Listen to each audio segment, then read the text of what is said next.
We've had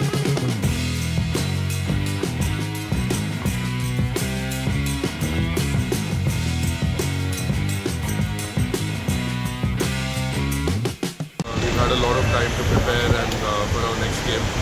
We're very excited to be representing not just Goa but also India on the big stage. And yeah, our first ever away game in the Champions League 2.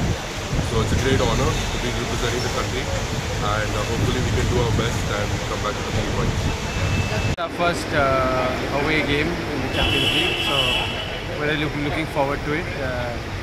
There was a disappointing result for us here, but we had a lot of positives from that game, and we hope that we can take it into the game in Tajikistan and get the 3 points.